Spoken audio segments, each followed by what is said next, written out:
কাজিরাঙ্গা জাতীয় উদ্যান এবং ব্যাঘ্র প্রকল্পে এই পাখি গণনার কাজ চলবে উদ্যানের সঙ্গে পার্শ্ববর্তী এলাকার ১১৮টি জলাশয়েও।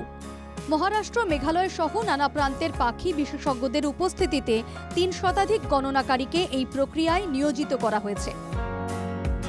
2021-22 সালে কাজিরাঙ্গার 52টি জলাশয়ে গণনা প্রক্রিয়ায় 122 প্রজাতির মোট 93,451টি জলচর পাখি শনাক্ত করা হয়েছিল।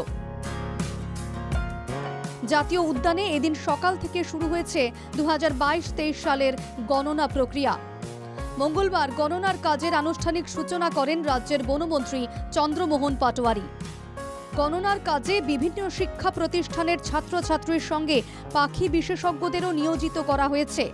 যেহেতু ল'ৰা ছোৱালী কলেজৰ তাৰপিছত বাৰ্ড এক্সপাৰ্ট প্লাছ আমাৰ নিজৰ ফৰেষ্ট ফ্ৰণ্টলাইন ষ্টাফ দি আমি এইটো একে টাইমত আপোনালোকে চাই আছে কি এতিয়া আমাৰ প্ৰায় আৰম্ভ হৈ গ'ল।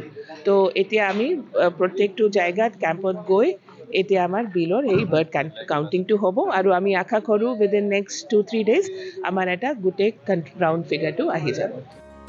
ভারতবর্ষের অন্যতম পাখি পর্যবেক্ষণ ক্ষেত্র হিসেবে স্বীকৃত কাজিরাঙ্গা জাতীয় উদ্যান।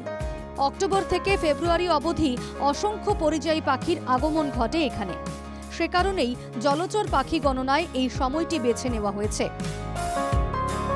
কলিয়াবর থেকে পঙ্কজ শইকিয়ার রিপোর্ট, NKTV বাংলা।